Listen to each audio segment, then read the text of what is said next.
over the years, I think you've noticed how our syllabus has evolved and progressed over the years.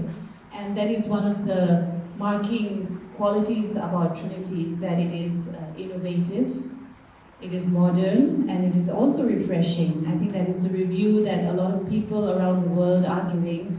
Why is it refreshing? Because it is not static. Since 1886, they've been having the examinations board, yet it has evolved over time to suit the needs of every generation, I suppose, every season of learners. That's one. It also helps the teachers run through different syllabuses and the materials that are out there in the world.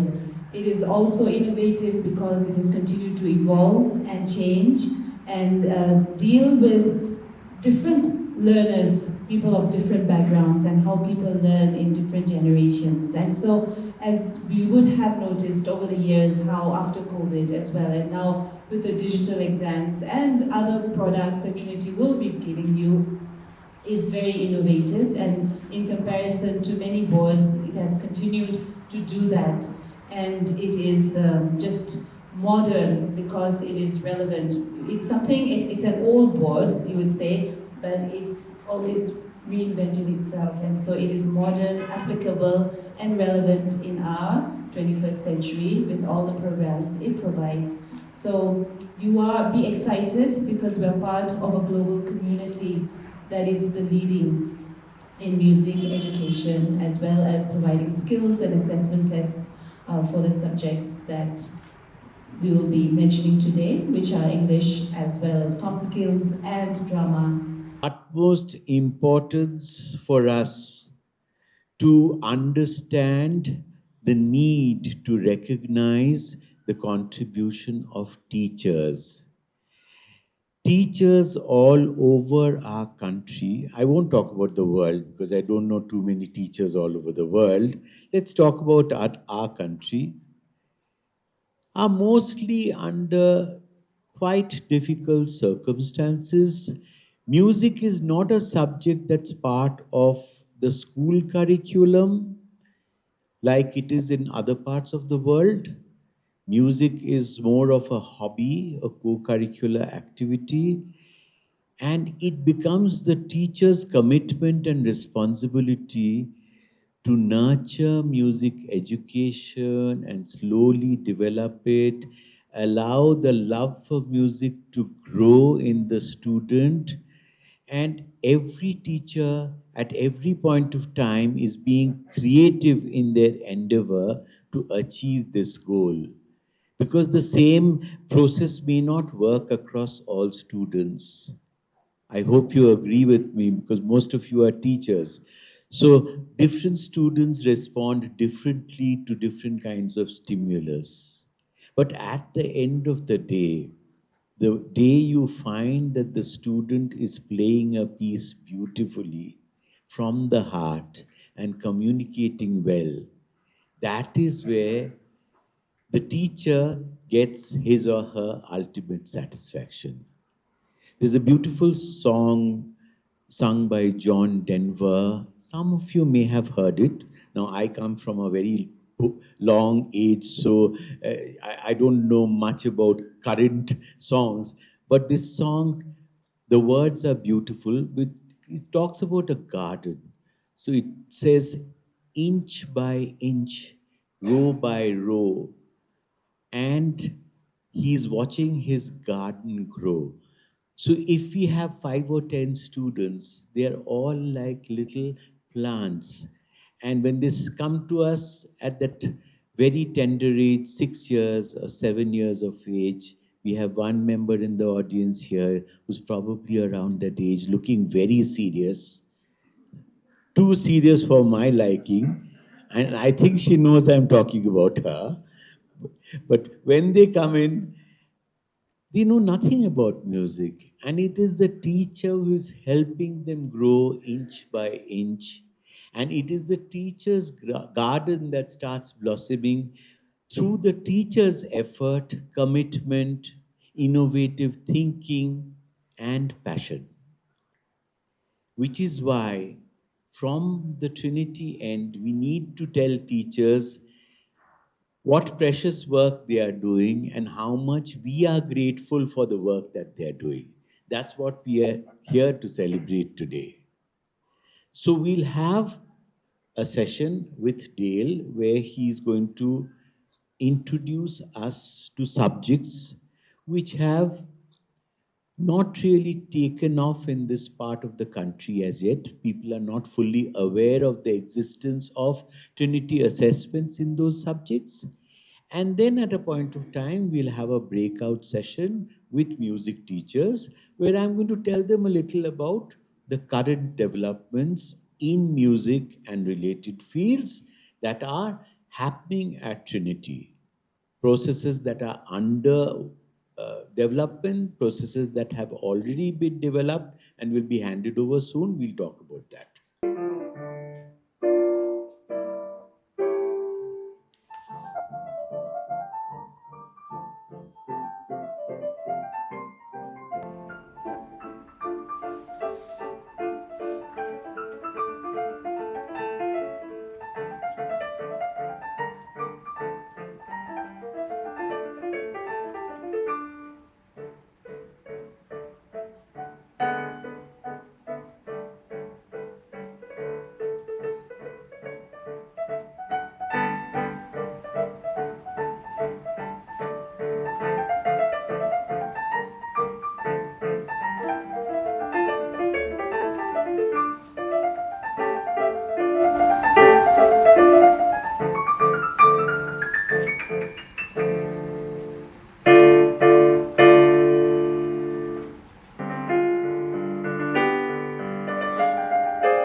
The ones as of late, I can't bear the weight.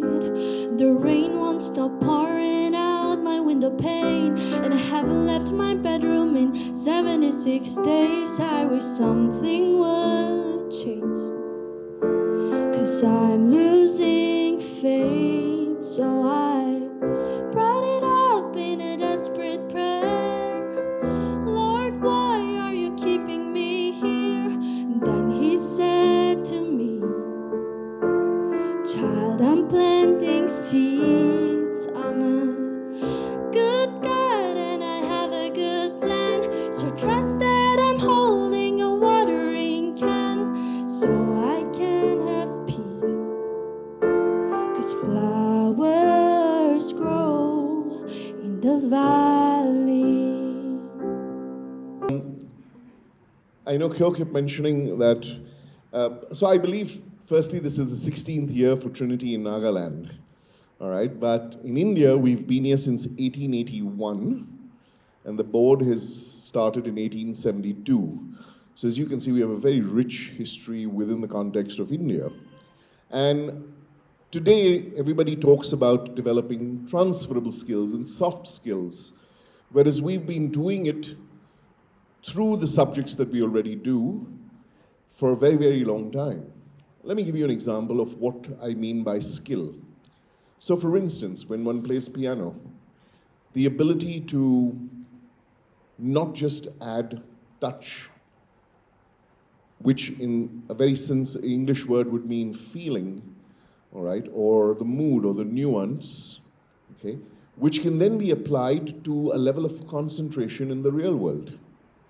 So the skills that you develop through music are not just musical skills, they're also worldly skills. And there are so many more. To be honest, there are 26 of these life skills that we refer to, or transferable skills. And a lot of the skills that we do or develop through the Trinity syllabi can actually help us in the real world as far as work, as far as a professional life, an academic life, a social life, okay? So I'm going to go to the very beginning and ask you, and this I ask you as a parent as well as a teacher, what is it that we wish for the young people or for our children?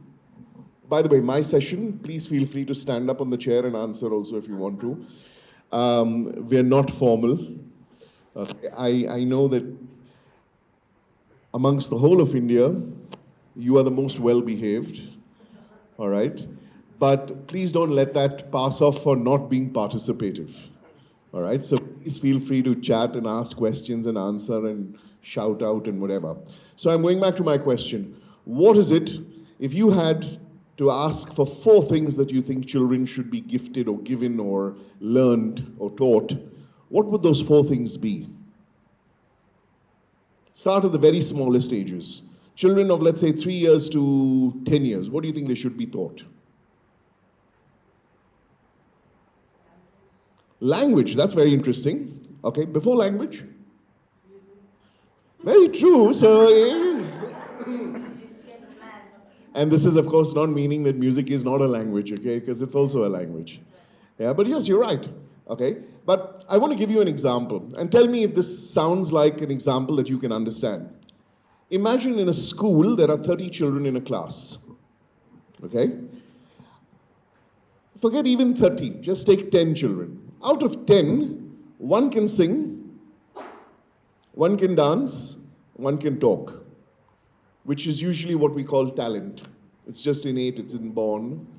The other 7 don't really know what they can and can't do.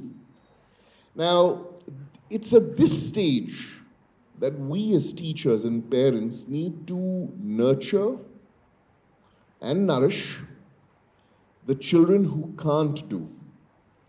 Okay, we don't have to worry about children who can do. No matter what happens, they will always do well in life.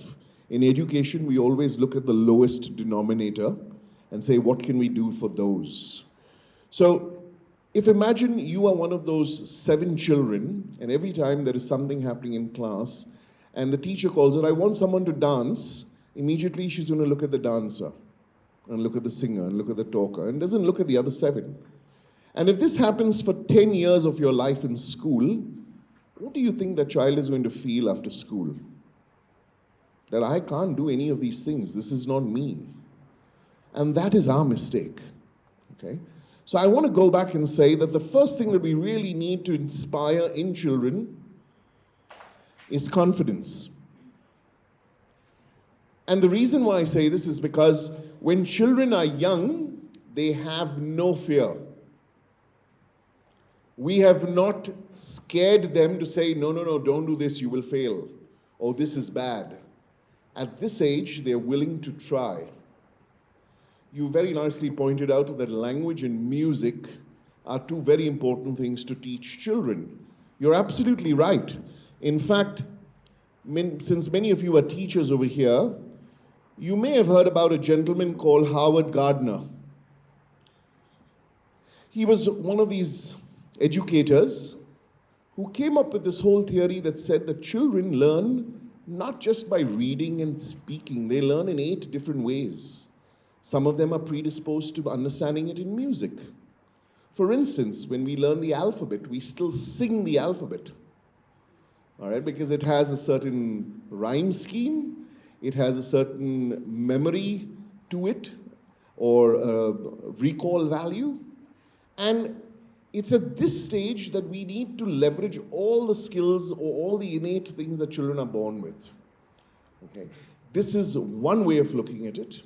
There is another approach, and this comes from the world of psychology, that says that the more you expose children to other children and other forms of nurturing and development, that they start to develop social skills.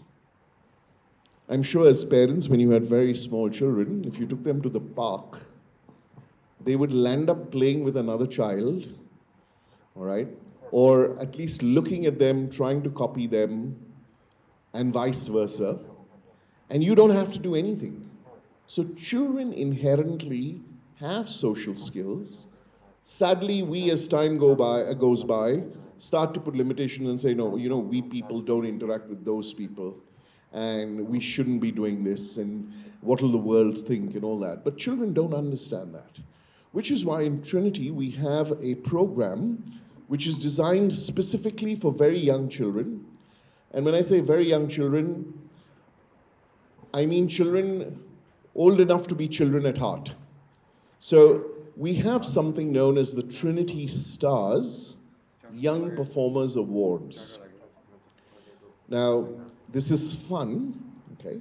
And this can be done for children between the ages of 3 to 12.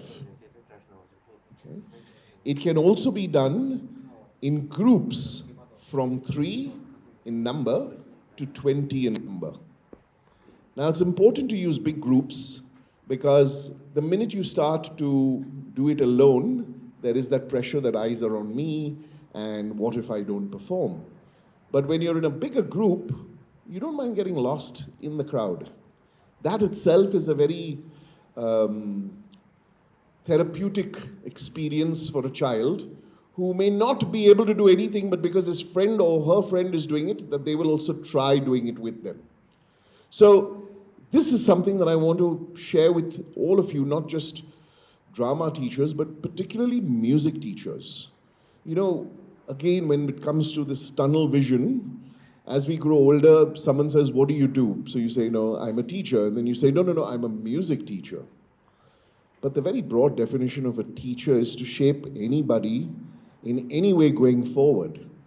And I often meet all kinds of teachers, and I say that, listen, when it comes to teaching or looking at subjects that Trinity is associated with, please don't consider yourself a subject teacher, like a music teacher. Quite frankly, you are also in the bargain developing in that child a sense of appreciation for other forms of music, a sense of preparedness of how to find meaning and purpose through music. So you're also preparing them for life. Okay, so who do we have first up on stage? Shall I hand the mic over? Okay, Rokopeno Chase. Where is she? She's been sending examinees since 2008. So.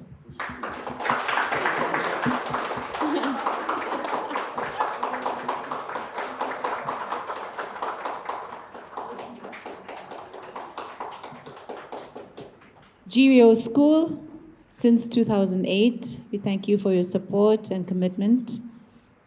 Your teachers can come forward and stand with her. GRIO School teachers, if you would like to support. Yes.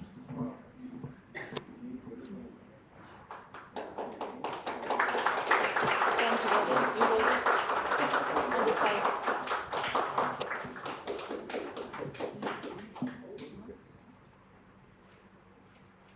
Thank you.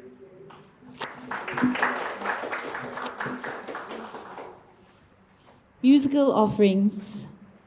You can all come together if you like. 2000, since 2010.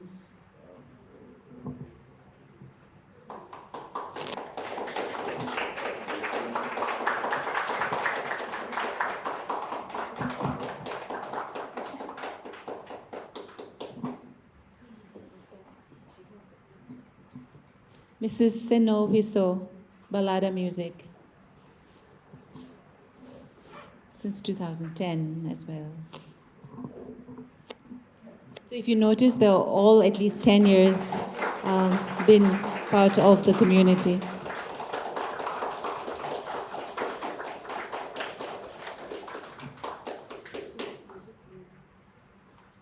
School of Music, please come forward.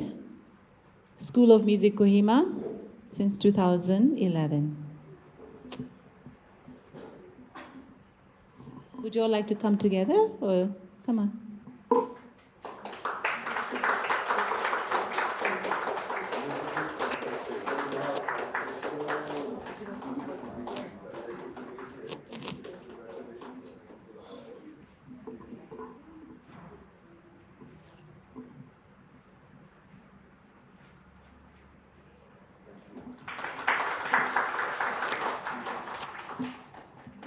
Music Academy Kohima, can the teachers come? Since 2014.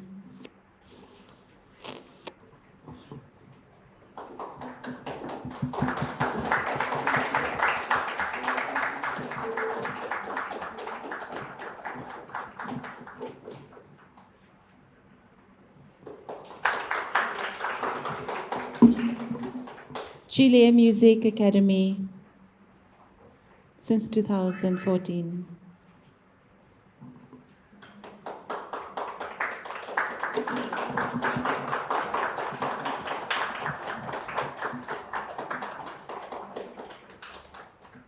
Thank you so much. Imli Moa.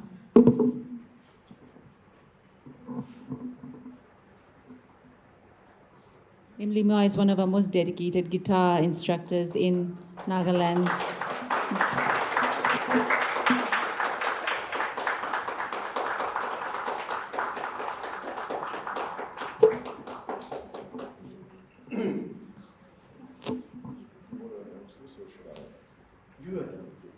Okay, so the final one is for the host of this morning, who has painstakingly devoted life, career, and a lot of blood, sweat, and tears to not just the teaching of music, but to also the growing of the teaching of music. And hence this final award that we bestow today is to Kyo. And Jyotishka should do the honors in this one. Come.